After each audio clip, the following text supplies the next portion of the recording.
This is the Business Stuff Podcast. This is where I will share the lessons I've learned from advising thousands of businesses over almost 30 years. Each episode will give you practical insight to allow you to learn from other people's mistakes. I'll be pulling in experts from our team and the world of business, and together we'll make sure your business is giving you what you want. My name is Martin, and this is the Business Stuff Podcast. Hi, and welcome to this week's episode of the Business Stuff Podcast. I'm here again with Paul Cheetham, who's returning for his second time. Hi. And Paul, you've sent over this idea of the three types of empathy, which we're going to touch on as a launch pad. But just, you were just chatting there, and you said there was one thing, or you said one thing that made me think, well, that's actually a good place to start. And it was like, why do we need empathy? Yeah. Which might take us all over the place, but I grew up in a typical Geordie household where closed off. And you remember last time you gave me one of my favourite lines from that we've had from the podcast so far, is this idea of like when you get told, "Oh, leave your emotions at the door." Why would you want people to do that? So if we're inviting emotions into the workplace now or into your business. Empathy is a must, isn't it? Because without empathy, you're never going to understand what people are why do we need it? Oh my God, that's a vast sort of. It's like the meaning of life. It was a terrible question, wasn't it? I'm afraid. Why do we need empathy? I think we need to feel part of something. I think as human beings, we're used to sort of, living in troops and groups. If we, evolved. And sorry, just something sprung to mind there. And I think I read some research about this. Apparently, we have different types of tears. And we have heard of crocodile tears. No, so we have tears, and actually the. Do you mean tears like levels? No tears. Oh, you do mean tears. Right. So I mean tears. Well, I've got crocodile. That's all I've got. I don't no, but apparently they have different consistency depending on whether we actually have a bit of dust in our eye, and it's just. So it's just a washout. So it's just a washout. But actually, if we're upset and sad, apparently our teardrops are thicker. And the reason why they're thicker is that it takes longer to go down the face. If it takes longer to go down the face, then somebody else in your baboon troop actually then has the time to see that you're upset, then. So there's a display kind of element to it. So there's an element of I am actually feeling some sort of distress. Please notice this. And so it's a apparently different, I don't know if viscosity is the right word, but a different thickness to it. So it means that it lasts longer on the face. Way. So I don't know if that's true. I'm sure I read that somewhere. So there's a sense of that connectivity. If it sounds like it should be. It should be. Someone should be working on that. Sounds great. Otherwise, I'm just sort of monkeying around, and you can be my prime mate. And No, I'm not going to allow that. I'm the one who does the joke. Sorry. So I think there's that sense of feeling connected and part of something, and I think we again biologically, I think, and evolutionary, I think we need some of that. But I think if we grow in this modern society, I think we're becoming a bit more withdrawn and disconnected from others, and so I think we need empathy to help us maybe reconnect with. And it's a workplace thing, so there's a good business reason for it. Maybe we'll chat about that. Yeah. But actually, just from a personal basis, I think we're wrapped up in our lives and social media and work and even our friends and families. Are we really paying attention to others, which I guess is the root of that sort of empathy with others? But also, we might cover this as well, less empathy for ourselves. Are we giving ourselves the the self-care? Are we paying attention to us? I know people call that meepathy. They change the E and the M to M and E. So I've never heard of that. Okay, empathy and meepathy. Yeah. So yes, lots in that. So it's interesting there. Then if we use the tears, whether it's true or not, I like it. I'm sure someone can out us if we've got that wrong. So this idea of needing and wanting to feel part of something, it's quite interesting, because what you seem to be suggesting is the person who displays empathy to another is doing that not just for the recipient, but to feel part of it with them. Yeah. Or if I misunderstood what you've said. Absolutely, it's with. So, do you mind if I go into a bit of the actual root of the word? Yeah. Is that all right? So you think of like it comes. So I think the derivative comes from the word pathos in Greek. So you think of words like empathy, sympathy, antipathy, apathy. So all of those things have feeling in it. So that pathos, so that element of the word like comes from there. And you think about sympathy is that sort of like, you know, the sense of like doing it like with somebody. Antipathy is like the opposite of that. It's it's like somebody who means you ill will. Of course, yeah. And what was the other? Apathy. So it's almost the absence of emotion. Right. So if you think about empathy, it's almost like feeling into. So it's like that. There's a bit of a depth to it, and in certainly the Western world, I think the sort of the root of the word empathy, as we understand it, comes from the German, which is Einfühlung, which means feeling into. Right. So it's not a surface thing. It's not just with you or about. It's not about you. It's like almost inside. Because a sympathy, sympathy card might be, sorry you're feeling down. What's the difference between sympathy and empathy then? Well, this is when we've got the model that we're going to touch on, and I think we'll delve into that like a little bit more around that. But I just want, I guess, people to think about this. When they're thinking about maybe their personal relationships and maybe even their work relationships, how they lead more effectively. It's actually going beneath the surface and like really sort of delving into and working with, somebody beneath that sort of surface level, that would say that transactional level that often we get involved with, particularly in work, but also at home too. We find ourselves getting in the situation where, just dealing with the chores, the kids, the work, the fix the roof, whatever, and not really what's going on for you. So does that give you a bit of a feel for the word? It actually it's possibly not connected, but you just reminded me there that someone told me years ago as well. If you say to someone, "How are you doing?" and they go, "Yeah, fine," ask them again. Yeah. Like, yeah, but how are you actually doing? And you'll often get a different response second time round. It's quite interesting. Well, one of the things just as a little, because if you can't pick up on the thickness of the tears, you might need to have skills to actually get that out, mightn't you? I can't remember if I said it on the last podcast, but I always think of FINE as being an acronym: feelings inside, not expressed. Yeah. So that sense of like, really somebody's fine. That next step of, so are you okay? So what emotions are going on for that person that aren't being expressed? And that might be, a glee, a joy, a happiness, a sadness, an excitement, a frustration, a joy, a contempt, disgust. Could be a million things. So being able to really check in with people is a key component of empathy. On FINE, which I love, by the way, I can't, if you did say that, I don't recall, but I love that. Feelings inside, not expressed. Would you say people normally repress, if that's the right way to say it, negative feelings? Or is there an example where someone would say, yeah, actually I'm buzzing, I'll just say I'm fine? Yeah.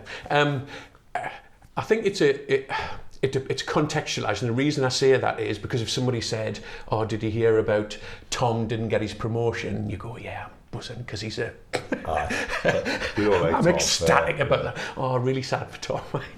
So it can be any sorts of feelings, and obviously we might touch on it before. There's no such thing as a negative emotion. It's just data. It's just finding out, potentially what's going on for you and for others to try and say, well, what does that tell me about the situation? How I feel about it? How they do too. But repression can come in many forms, and it could be when you're feeling like gleeful, or using another German term like Schadenfreude, which is around, feeling happiness and glee at somebody else's misfortune. So just thinking about that concept too. But typically, I think the emotions that we maybe find most difficult, which might well be rejection, grief. Those things are ones that, somehow it makes us vulnerable if we show it. We don't want to put ourselves in the position where we might want to address it, and that could be because the situation isn't right, or when you're doing a presentation in front of a group of 100 people that you've never met before. It might well be, feel able to be vulnerable in front of your manager because they've never provided maybe the empathy and support and the yeah. safety, psychologically safe environment that allows you to do that. It's interesting to say that, because I've just wrote there, fine as a tool to fit in. Is there an idea here then, well, yeah, I've got a lot under the surface and I'm not going to express it, because if I do, I might not fit in, because you all look happy. Yeah. You know, like, well, I want to keep fitting in with the people who are actually great and everything's going well. Yeah. And if I you know, let this out, then I might not fit in with the happy kids, you know. It's a belonging, isn't it? And it's a rejection, but it's like, it's a falseness. There's a falsity born out of like fear and an absence of courage, like not being able to show up truly and authentically. And you know, God, I can feel of like, I said feel there, not think, because I can feel times where like I've like not shared how I felt about a certain situation, and I can feel that now. I can feel a sense of shame, oh my God, and I didn't know better then. I mean, I knew a little bit better now, but I still sometimes do it. I avoid those difficult and challenging emotions in myself, but also in others too, and that sometimes blocks me from being empathetic with others. It's because I'm so focused on my own pain and it's my own discomfort. And that's where we're talking about maybe people in business and leadership. It's where noticing when really the discomfort prevents you from giving empathetic action and prevents you from building connection with others. Okay then. So what are the, I mean, you know, you've sent this over, what are the three types of empathy, and is it worth just stating what they are first and then having a little explore around the topics then? Yeah, so there's lots of work that's gone on and is going to continue to go on around empathy, and I think we're discovering new sort of facets to this, but I like to use this model because because of its simplicity. And this was Dan Goleman and a guy called Paul Ekman came up with this, because when they sort of were dissecting empathy, and actually said there's sort of three aspects to it. The first one is what they call cognitive empathy. The second one is like emotive or emotional empathy, and the final one is empathetic action. And I think we maybe can go into that in a bit more depth, but then bringing that all together, because it does it as like a sort of bit of a, I don't know, sort of like a Venn diagram, where you've got that, where it intersects. This is this fully realised, so you demonstrate all three of empathy. Them. Then you're in. And we'll use different words to describe some of those different areas, but effectively they would suggest that if you bring all of those things together, this is when you're getting fully realised empathy. What's interesting is, so in cognitive empathy here, it says, I put myself in your shoes. Do you need to have been in them shoes? No. Because I often think, so, you know, if someone tells me something terrible, a family member's going through something awful, or they've lost their business, or they've been made homeless, like, I can say, well, like, it's quite hard because I don't know. Yeah. So, like, is it truly possible to show fully realised empathy without having been there? I would say you're getting closer to it, because I think with all this empathy, and I want to make it clear to people that, you know, to try and pretend that you're some sort of mind reader and you fully get somebody else, I mean, God, we very rarely fully understand ourselves, and we should be the experts in us. Well, I've lived with someone for a lot of years, and we have no idea what each other thinks. So, you know, you're trying to get closer to this point of like understanding, aren't you? And even that sort of phrase, and from that they've got on the model, in your shoes, is sort of, in recent research, has been not debunked a little bit, but people are going, no, that doesn't feel right. But I want people who are listening to really start thinking about this as like cognitive empathy. This is thinking about another person, but very much all sits in your head. You know, it's like this, so I want to understand something, but in a very mental way. And people will talk about, if you spend, because again, it's about balance, isn't it? So you're balancing these things effectively, this cognitive empathy, emotional empathy, and this sort of fully realised empathy.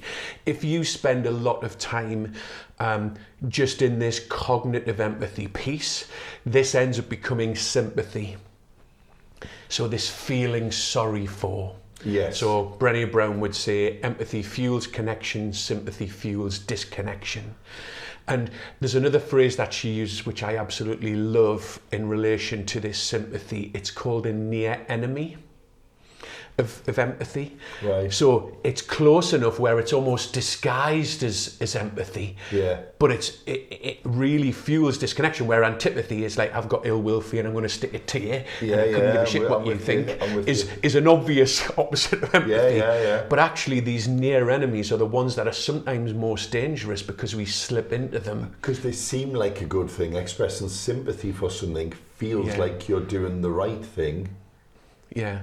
Because the opposite is, well, I'm glad it happened to you, I suppose. Yeah. Well, yeah, I'm sorry that happened to you, sympathy, but understanding is where the empathy comes in, isn't it? Absolutely. Yeah. And it just makes me think, and I think I did a post on LinkedIn last week, I think of this sort of, do you remember, you'll remember, I'm sure, Ain't Half Hot Mum, the sitcom. Yeah. And the sergeant played by Windsor Davies. I was quite young, me too. Yeah. Oh, really? Me too. Yeah. But he had this phrase, when something bad happened, he went, oh dear, how sad, never mind. And it was deliberately done in an obviously sort of sarcastic way. Yeah. But again, it was like that. That form is very much a sense of, we do that all of the time. We'll go, look at those poor people on the telly, how sad. Yeah. And you think about this as like, we're going to move on to emotive empathy next. It's feeling with, and that always feels like in with somebody is equals together in your shared humanity. Whereas this is much more like, I'm looking at you from my lofty perch of being in a good place. I've had an example of that this week, actually. It's quite interesting. The, oh, well, never mind. Let's move on kind of thing. It's interesting because we had an example where I had to explain something to a client. And they kind of went, oh, no, that's terrible. Anyway than about the thing around you, like, and I know you have to talk about the thing, but it felt like the transition was so abrupt. It felt like that. Now, I'm not saying this person, I know this person pretty well. I don't think for a second that they didn't care. But it's quite interesting how. So actually, now you've said that, I'm thinking, oh, that's what they did. I don't think less of them, because to be fair, this is a lovely person who I know. I'd be staggered if they were feeling. But it's discomfort. Like they didn't care. But like, even if it's not like recognised, and that's where when I'm talking about like leaders in business, we're talking about like using empathy to truly build like real proper connection with people. Yeah. Yes, you're sitting with them in their space and you're giving it the appropriate space. Now, obviously, there's always a time and a right place for this. But how often is it where you feel, and if you were on the other end of this, where you felt sort of shut down, and in the nicest possible way, you know that the person wasn't being, showing antipathy, they weren't trying to be mean, but there was a sense where, I felt as if... you didn't really want to be there with me because it was focusing on your discomfort and not knowing what to say than it was truly with mine. How if we give this person the benefit of the doubt, which I'm happy to do, of course, because I don't think they're a mean person. No. I don't think they take any pleasure from what was happening. Just as a little tip, then, I'll get here, but I'll often read an email and it'll say something like, oh, this happened, and it could be great news or terrible. It could be, it's just news. But then the last 2 or 3 questions, and I'll find on a reply to an email, I'm answering the questions, and then I have to check myself and go, just go back to the start and say, that's great. Or I do that all the time. Do you know what I mean? Yeah, because sometimes your mind goes into what I'll call transaction mode. Well, solve mode. So if I get an email from you, it's like, oh, I've just got a fantastic new contract, I can't wait to start it next year, it's going to be life-changing. I need to know about employment status and then how to wind the business up. It could be something like that. And I'll go, all right, well, employment status is complex, then I'll forget almost to address the news bit. Yeah. Is there a tool people can use to just kind of go like, well, let's just make sure you answer, like, address each part of what you've heard even? Absolutely, and I think emails are always going to be tricky with that, because in an email you send an email back going, before I delve into what you maybe need to know, can I ask you how you're feeling about this? And then people commit that. But like, if this was a conversation, you'd go, you've got a new contract next year, and go, oh man, that's awesome. Then you would give us the next sentence, and then you would, but yeah, just So in a real life exchange, I think that would happen much more naturally. I wouldn't ignore the first sentence while I wait to see what's next. Yeah. I would respond each. So yeah, just. But even then, I think even in verbal, like face-to-face conversations, I think we replicate a lot of what we've got in emails to a certain extent because we're focusing on the task, or if there's something in there that somebody shared that's like scary to us. Yeah. Oh my gosh, I just want to get this bit over and done with. Oh, I'm really sorry that's happened to you. You know, this bereavement thing or this like marital breakup or whatever. But about your work. But about your work. About your turnaround on that job. Yeah. But about your work. And I think this is where like business, like and people in business are really missing a trick. Because actually... this very well, we've gone through quite a bit to get here, but this is where it helps in business. Absolutely. This is what you're just about to hopefully say. Like, if someone's doing this, don't dismiss it like a guy from Maindorf. And it's about time, isn't it? It's about how much time, and it's what appropriate time. And you know, when you're meeting with staff, it's not a therapy session. You know, there might be times where you make a judgment based on what you're seeing and hearing. That might well be, you know what, we're going to park the work because this is like a really. You've had a big bereavement, and I need. No, the work's parked. I don't even think about work right now, so we'll park this. But there might be times where you've got to balance it. Because it might be about, you know, you didn't, you know, do this project and they've had complaints from the customer. You might need to do has to be addressed. You know, it needs to be like a 50-50 because then, you know, we need to talk. Firstly, I want to talk about like what's going on for you, and we'll give it that time.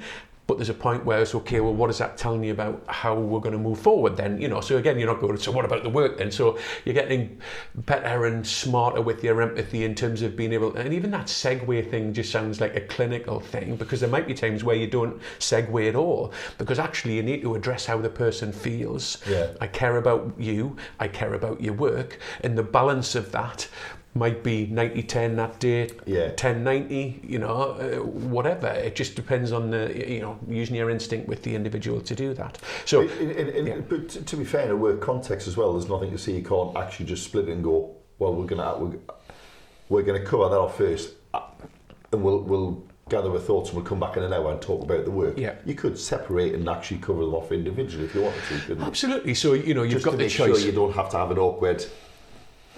Of course, and there's you know, there's time where some of these people might want to process for a period and then go, I just need to crack on with this. And so, you know, it's about knowing that judgment. So just thinking about that first thing around that cognitive empathy, it's really around, you know, how much time are you sort of spending in your head, like almost with that into pity. And again, you've talked about what it's felt like to sort of be marginalised, because sometimes it's pity.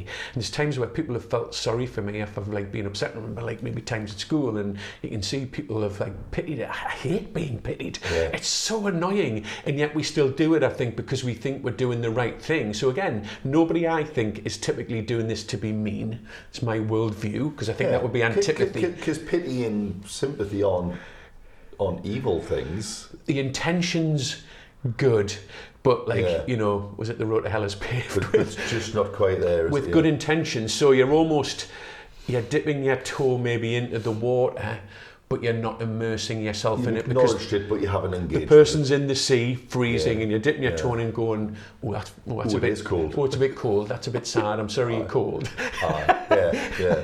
So, and then we're moving into this sense of like this emotive empathy. And this is where, like, so this is the next block. The next block. So in the next thinking about it. So thinking about it is this feeling with, this feeling into. So this is where, and I love this sense of when I do coaching. You're in like a bubble with somebody, and this is like a shared space, and this feels a gift. And I always try and make it very clear that I'm not somehow the sensei and you're the Padawan, and you know, I'm the mentor and you're the pupil, because that creates an imbalance and creates that disconnection, because there's a hierarchy even within that space. There's a power frame, isn't there? In every conversation, there's a power frame. You're the expert, and I'm the one, like, you know, like a little chick waiting for the tell me what to do. Tell me what to do stuff. And I think when we're in this empathetic relationships, it's a sense of like being equal in there. I'm sort of feeling with you. And you had a question that you asked, and sorry, it's taken me some time to get here, around, well, what about if I've never experienced that specific thing? So somebody says, I've been made redundant, I've lost my job. How can I be empathetic? I've never lost my job before. Yeah. And this is where you're starting to tap into like emotions that you might have felt in similar situations, and this might have been, so you go, oh my God, that sounds terrible. Like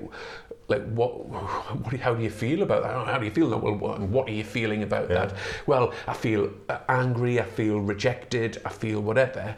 And then you are sort of tapping into something in yourself at a time where your first girlfriend dumped you. And it's not exactly the same. It doesn't have to be. I don't know where that rumour started. I've never been dumped. I've never been dumped. Was that not in the last Robson Laidler newsletter? No. Was it not? I could have sworn. I don't know where you got that. I dumped it. So what you're doing is you're tapped in the last time you felt judged or frustrated or angry or upset, and you're sort of, so there's a sense where you can really tap into and feel that sense of, oh my God, I don't know exactly what that feels like, but I've also, because most people have had anger, they've had annoyance. So you're focusing on the emotion rather than the situation. And again, this sense of people, I am an empath and I know what's going on for you. No, you don't.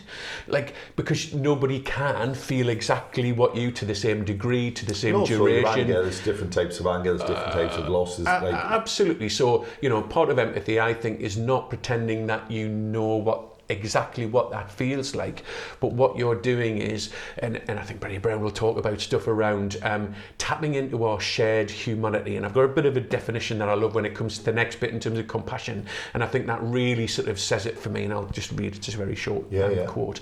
And so just have that sense of that empathy, like thinking about, when have I felt those emotions, and therefore you're feeling with them. Maybe somebody who's with you will go, I can tell if they don't fully get it, they get the gist at least of what's going on for me.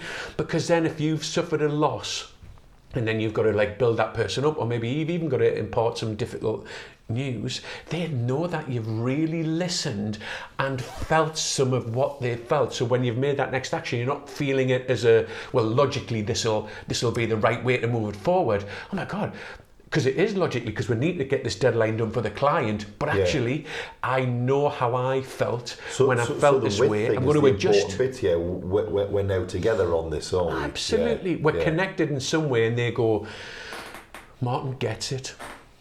Because the exact opposite of that, the antipathy is presumably, I don't give a shit, get it done. Is the antipathy of that, presumably? It's clear and obvious, at least with that. Martin doesn't care. So and I can tell that obviously. Where sometimes people can leave confused when they've been on the receiving end of sympathy, because on one hand their logical brains tell them, well, he's tried to do the right thing, but on the other hand, hey, fucking listen, he couldn't wait to move on, and it was all about him. He was always, he was sort of so wrapped up in his discomfort and me telling them that I felt sad. How do you strike the balance then between all right, made redundant, so I'm angry, and the things that you said, and how do you strike the balance? Because if I go, well, I was made redundant, this is how how do you make sure you don't steal it? We can maybe come on to that a bit later, but boundaries, it sounds like counterintuitive, but boundaries are critical to empathy. And that might be sort of external boundaries, where we can go with this conversation, what time we've got to discuss it, or whatever. So obvious things, but also internal boundaries. I know there's the old sort of thing that people see. I mean, I'm not on Facebook, but I've heard my wife quote it, that sense of I've been to Tenerife, I've been to 11 Tenerife. I like that. The person who wants to one up with you, oh, my sadness is greater than your sadness. So having those boundaries to be able to go, because it's interesting, because you need to presumably show enough to show that you are with. But how do you ensure that you stay 10 and not 11 then, to use the reef? Well, the compassionate thing comes in your action, which it comes in the third area. Right. So, what in my head, they didn't say this, or I don't think they've said this, but both sympathy and empathy is internal work. So these are things that are going on within you. Yeah. So you're tapping into your emotions, even if it moves into the external work with the sort of the empathetic action, which is also called compassion. We'll come into this, so we'll have those two things as a separate thing. So you think about empathy and sympathy as internal work. I think, I feel. So that's the starting point, because if you're not sort of thinking about the other person, or you're not feeling with something of what that other person might be feeling, how are you going to bring that into your action? So it's really bringing it into decision making, isn't it? How's that going to steer how I then do that next bit? Does that make sense? Yeah. I think so. It's tough. It's hard because of a simple. These are really nuanced subjects, and I think people think it's like really easy, but the more you read about it, the harder it gets, because you're getting more skilled. Can I hit a snooker ball? Yeah, you got your snooker table that can hit a snooker ball, but how I can then, hit the right ball at the right angle, hit the right ball at the right angle with spin, hit it with the right pace, and leave it in the right place. Yeah. Takes practice, and it takes nuance, and you've got to go in deeper and do more work. And I think with empathy, and I won't make it too complicated for people, because there are things people can do to start to practice it straight away, that you can bring that to bear. But I think firstly you've got to start with that internal work. Can I just talk about that empathy and that internal boundary with this? So because I hear this phrase a lot about, I don't want to go there because of this sense of empathetic, like burnout, and you see that sometimes in caring roles. What's that? So you care so much about the people that you're taking it on almost. You're absorbing it, and actually, some of the research has shown that where you become so overwhelmed with the other person's feelings, or maybe even your own, it's really around your pain. The focus is on your pain rather than theirs. Yeah, and there's just a moment, you can see probably this is affecting me quite a bit. I had a situation in a previous employer working with someone who was having some challenges, and it talked about suicidal ideation. And I remember being really overwhelmed, like to the point where I was crying and she was comforting me. Wow. And I remember this now, and I look back now. And again, it was no bad intention. I literally just couldn't cope. Yeah. But it was a sense of, and I can feel that prickle of shame, I think, at my core around that. And it was really difficult, because I think it tapped into something around me in terms of I feel as if I'd let this person down, or why hadn't we created the environment that allowed this person to speak up sooner? All of those sorts of thoughts. But what's that saying? That was all about me. Or that collective we in terms of the business, but it was also my part in that. Oh my God, I feel shame here, and I was an overwhelm of shame. Now I think there was a sense of that was surrounded with lots more conversations that ended up going well, and the support was there. But in that moment, I was lost, and the focus was on me. But then. Yeah, it's hard because you didn't control that though, presumably. You didn't go, no, I'm just, right, you're not getting this, I'm going to have it. Yeah. No, and it's really strange, because I guess it's back with practice, because we don't get stuff right. We're trying stuff, we're living our life, and we get it wrong. And I don't think I got that wrong necessarily. I don't think I got it right though. So I wasn't, I didn't do a bad thing, a mean thing, but I also did do something that I look back and reflect on. So we talked before the conversation about doing the work I was doing with the charity, working with people who are homeless, whatever. And I've used that example there. I've reflected on that, and I, in the work I did in those situations where you're people who've got such difficult lives, I felt, not that again I got everything right there, that I was able to bring an example of how that wasn't empathy. Yeah. in how I did my work with those people, to really feel with, despite the fact that I've not, been homeless and I've not, had the sort of challenges that they've had, but to tap into those times when I felt like, lonely or rejected by, if not society, then other people. So tapped into some of that, but also was able to notice when those feelings potentially were there, and use them to take whatever action come next, but without that being about me and overwhelmed. Because imagine you're sitting in front of a homeless person who's living on the street and whatever, and I'm sitting blubbing my eyes out because I feel sad. Yeah. So, but you go home. So this is they don't. Absolutely. So there has to be a lot of that reflective work with this, and certainly when I work with people on one-to-one basis, like really getting them to dig deep about, well, what does empathy mean for you? And it depends where you start. You don't, obviously show any sort of care for people, or you don't do any internal work when you're thinking about how you putting yourself in other people's shoes and thinking about the situation or whatever. And that might be small things like looking up from your computer, when somebody comes in, or even stopping the work. I know that sounds like a really base, low-level crap form of empathy, but for some people that's a good starting point, because they're never going to be... Just listen. They're not going to be, Mr. or Mrs. Sensitive off the back of that. Like, if they're starting from a point where they just don't see their own, emotion. So, that emotional sense of your own emotional literacy and regulation is key to empathy. Because if you can't see it and regulate it in yourself, how the hell are you supposed to do that with somebody else?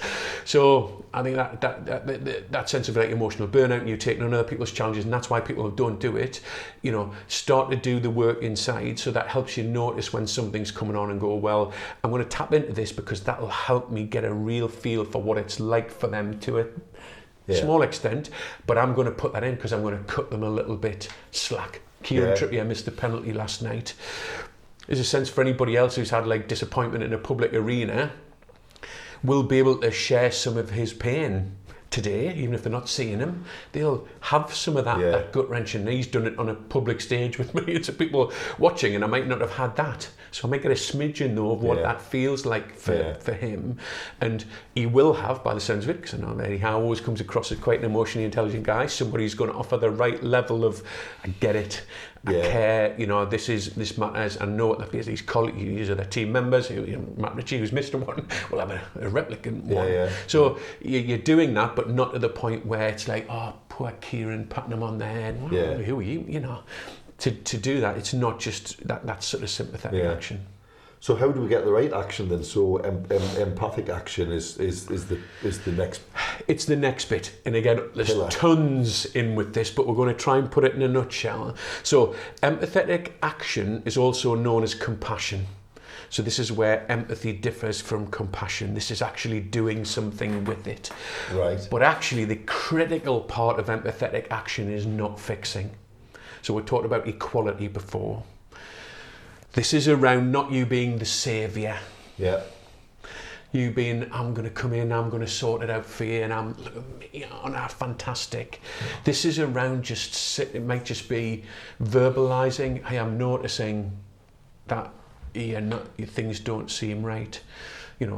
Tell me a little bit more about what's going on for you, or that seems awful. Like what's going on? What would you need?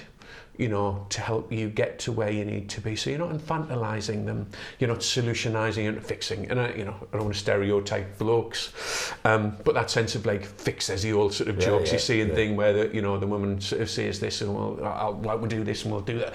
They just want time to just to listen with them and understand. And where do we go on that then? Because if this is a workplace environment, there will need to be a fix though, won't there? And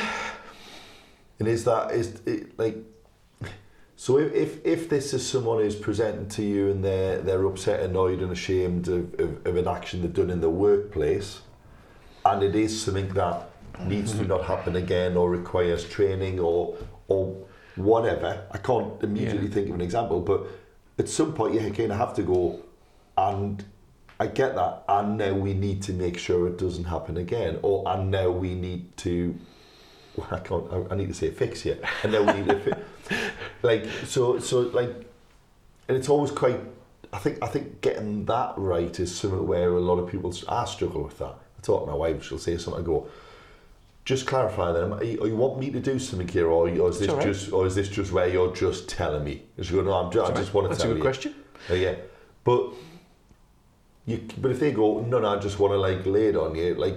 But as a workplace, there is a hierarchy sometimes where you do then need to go, right, okay then, what is the fix? Yeah. How do you get that?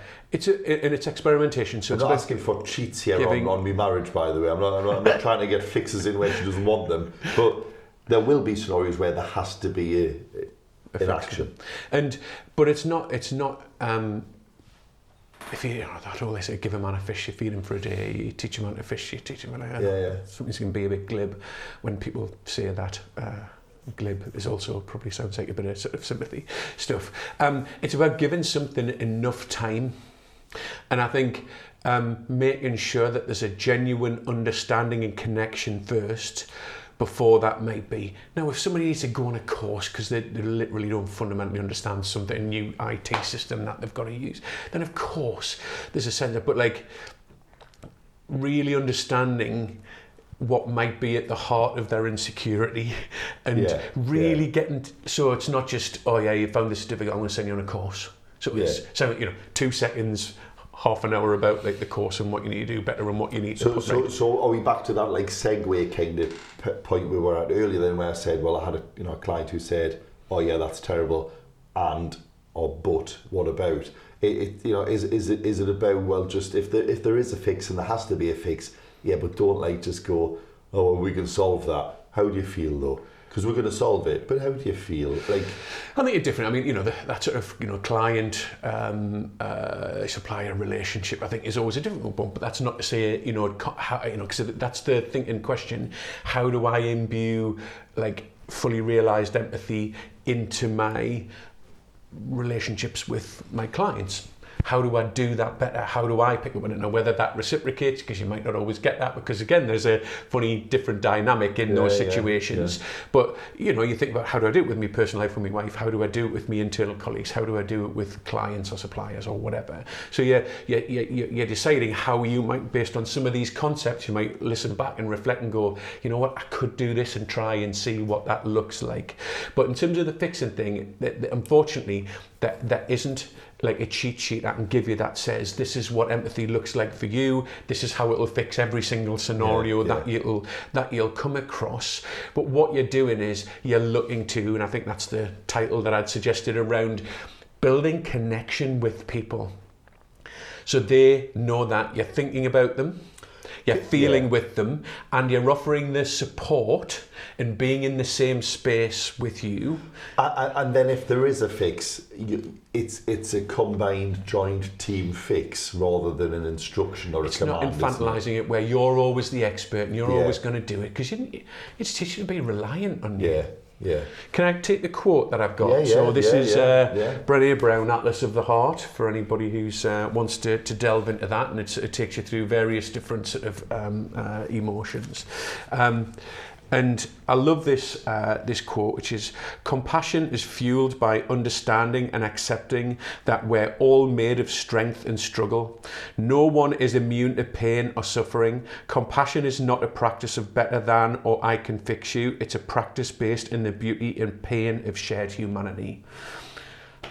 And I think that just really hits me, because no matter whether you're in a your client relationship or something, like, we're all literally human beings. We were human beings before we became accountants, before we became husbands and suppliers. We were before that. So we need to start understanding that that's the bit sometimes we need to address first, because we're humans first and foremost, but we get lost in the transaction of even our personal relationships, never mind our work relationships, that we don't see the humanity of the other person, we don't feel it ourselves.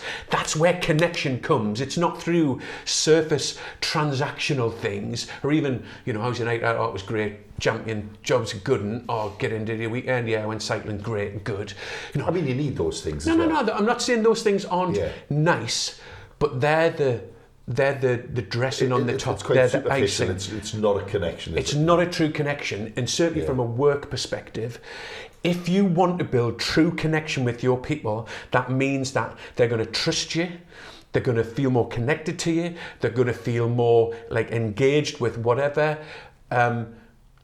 Practicing empathy is one of the key routes to get there. So if you want those outcomes, then you've got to do a ton more work to get there, not just do the basics to keep things ticking over. Yeah.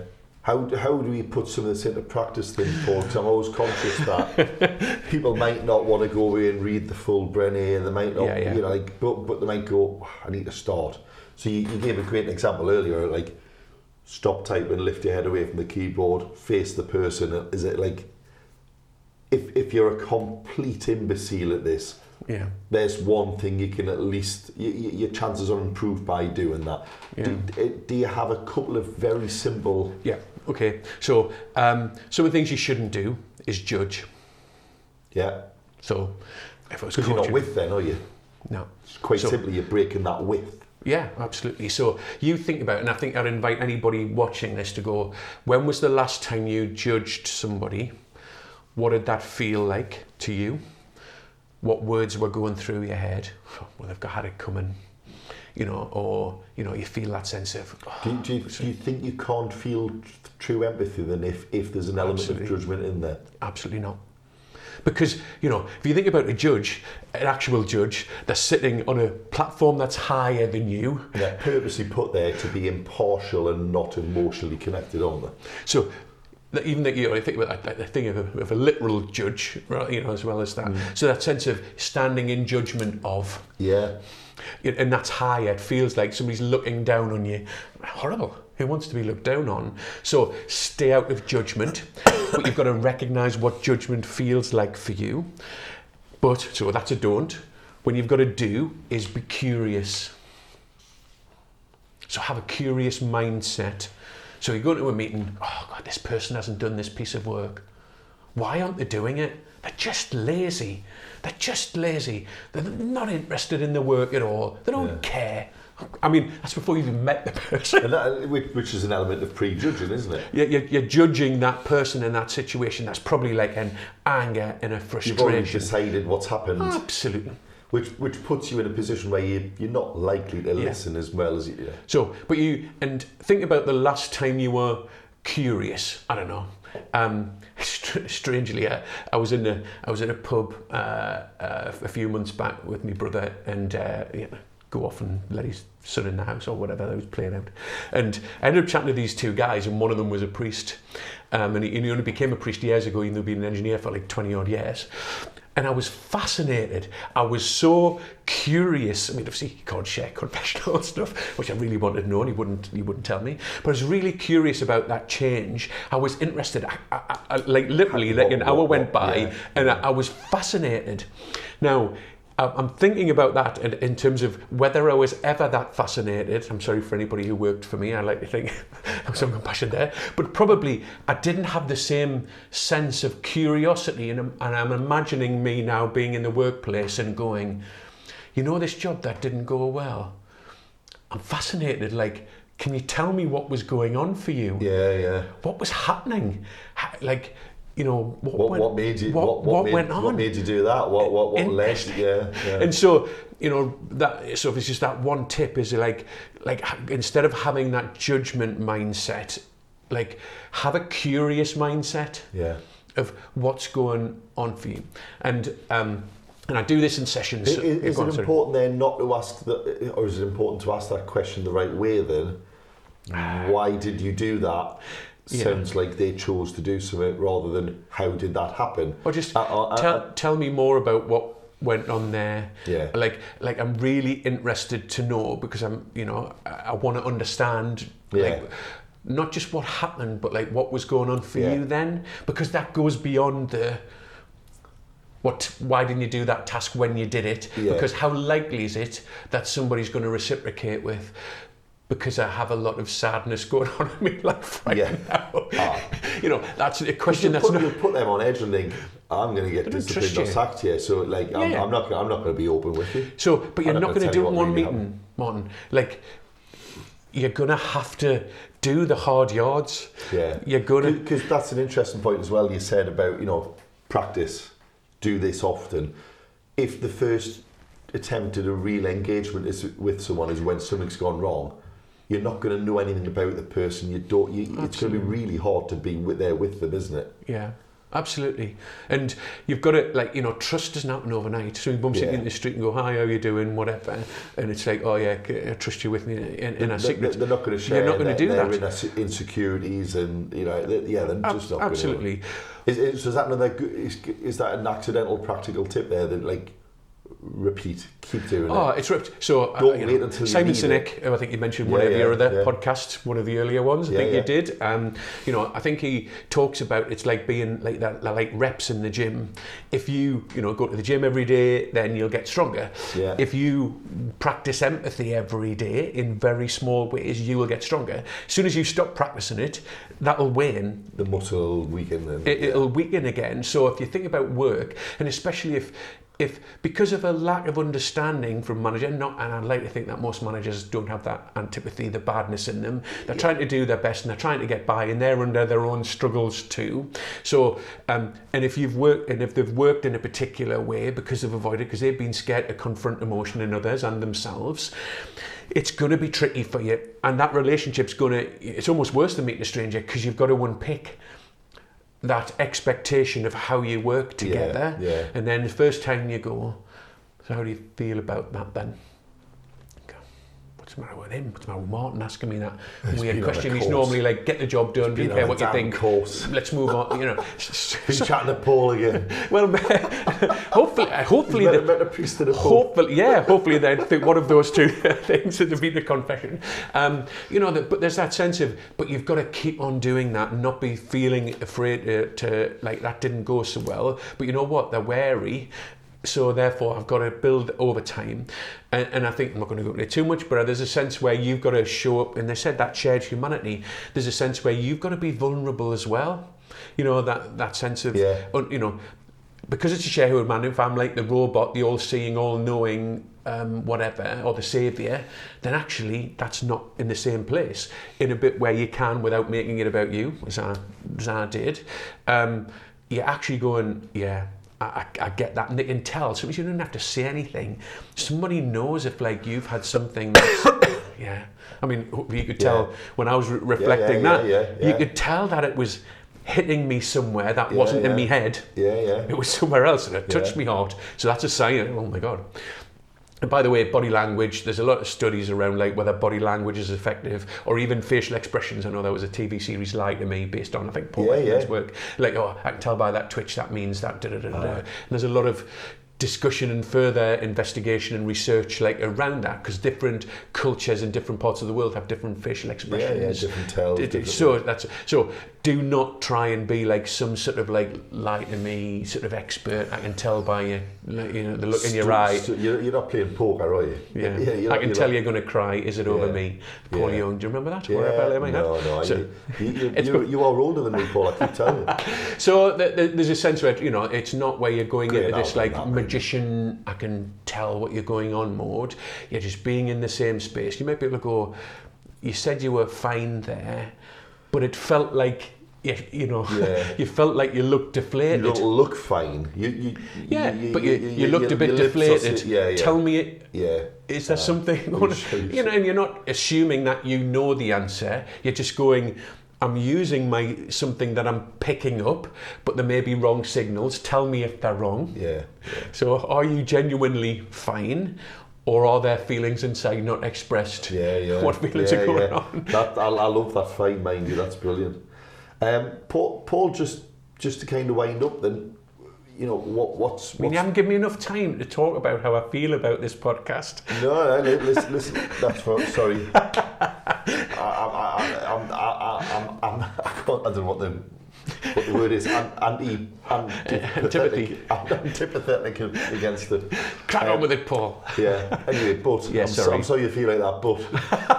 Yes. By the way, that's a great album. I was kidding. Paul, that's just start to finish an unbelievably good It is album. fantastic, yeah. Apart from Paul Young, in the intro of Hot, whatever the hell it was called, what are people not do? Like, what's the thing that people keep getting wrong on this?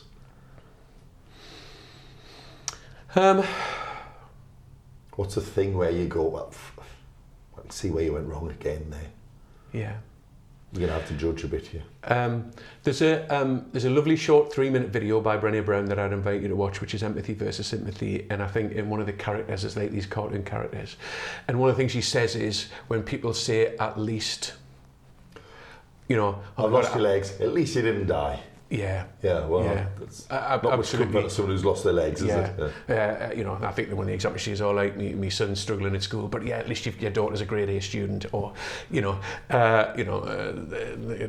it's just, at least is like that, is that sense of like sympathy, and not really because you're like somehow diminishing somebody's pain in that moment about that situation. Because you can have joy over one thing and sorrow over another at the same time. Absolutely. We're complex people, aren't we? Why should a footballer be sad he's a millionaire? Yeah. What? It's just the craziest thing. You know, they're rich, so therefore they should be happy. It's utter bollocks. They might not be worrying about the gas bill, but it doesn't mean they haven't got anything else. It doesn't mean that elderly parents aren't like suffering with ill health. It doesn't mean they're not having like relationship breakups. It doesn't mean they haven't got mental health issues or addiction. It's so interesting to say that, you know, because I know someone years ago who was off work with stress, and I remember, and I'm quite ashamed that I didn't express this to anyone, but I remember thinking, what the hell can they be stressed about? Such a naive, simple view. Yeah. Just because their job, the action they did wasn't stressful, doesn't mean the people they worked with wasn't stressful, or they, like, one of a million other things couldn't have been going on that was the cause of the stress. It wasn't necessarily because they were doing the action they were doing at work, you know. And it's so funny because, you know, I remember most of my life was fairly binary. It was fairly black and white because of just where I came from. So, well, again, well, you're rich, you can't be sad. Well, I probably would have agreed with that when I was younger, you know. It feels like if we could just get people to be a bit more empathetic earlier. Yeah. But I don't know if that's just a symptom of the fact that people haven't been in enough circumstances and felt enough themselves to have to be able to put themselves in there with or not. Well, I don't know. I don't know. I think it's for me. We should be in business helping, particularly leaders, so those who lead others, to give them the skills to practice, because we've given them hundreds, if not thousands, of hours on their technical skill, and what we do is we give them a new job, which is about people. So it's not about their work. So like Simon Sinek, I think one of his things he'll talk about, we give them thousands of hours of training to help them be the best at that job, an accountant, marketer, whatever it is. They can click pens all day. And then we put them into a role that we've given them no help in. And to be a good leader, because again, you're not doing the work anymore in theory, you're leading the people who do the work. So you need different skill set to do that. Actually, that's interesting as well, because I'm sure you've heard the phrase of they were promoted to the point where they were no principle, good. It's like, but actually the person who promoted them is the one who failed them. The worker didn't fail. Why the hell did you put them in a role you didn't prepare them for? That's... Is that the Peter Principle? I think it's called the Peter Principle. And I think there was a great comedy show, Peter Principle, on that. Anyway. I might have been on that. And I think Simon Sinek says it's not about being in charge; it's about looking after the people in your charge. And that's where that shift in mindset comes when you go into those positions. So we need to help and guide people to spend more training to develop their ability and have a greater confidence to be able to build connection, because what we're doing is we're tapping into like a reservoir and a resource that actually helps businesses be more effective. So imagine you had a team, and if there's a small business and there's 6 of you there, and you work with all of those people to, you know, their work successes and failures, their family and their personal, and you all were in the same space with them, whether times were dark or times were great. it builds like solid connections that, you know, can last a lifetime. And how does that sort of set the scene for how you work more effectively? Of course it does. So it gives you better outcomes. So I think there's a lot of there's someone who talks about this with regards to, you know, like army squads or whatever, you know, like band of brothers kind of thing. It's like, you know, when you've gone through the trenches literally with people, you will always have a connection that is, you know, really strong and powerful. You've probably started me off. There's a great area which feels relevant here, and I'll leave with this because otherwise we'll be on all day. But there was this idea about what was the next thing you've just said there? It's you're not in charge. It's looking after the people in your charge. Yeah. I heard a podcast or something a long time ago now, and it said this is part of why a lot of society were frustrated with the banking crisis, for instance, and with modern political leaders. And it made this connection. If you go back in time, you know, if England wanted to have a pop at France, the king was on his horse riding in at the front with them. Yeah. Now, at some point that stopped, and you kind of like, you were given that position of leader because everyone had faith and confidence in you, and then you'd be there with them when the fan was hit. Whereas now it's like, oh no, you can go off to war. I'm okay. I'm here. And with the banking crisis, it was like, well, there was a lot of damage done, but like the people who we elevated to look after it all then didn't take the responsibility for it almost. And it feels like we're in a similar area to what we just said there. Yeah, and I think if you just think about it from, we're talking about the business case for empathy. You know, I know Robson Laidler, like a B Corp organisation, so empathy, I think, would be a big driver for sort of moral ethical decision making. I think empathy is a core of well-being, so well-being's a big topic, you know, for businesses, whether that's like, you know, absence rates or, you know, all of that type of stuff. You think about like people feeling like safe and engaged in their work.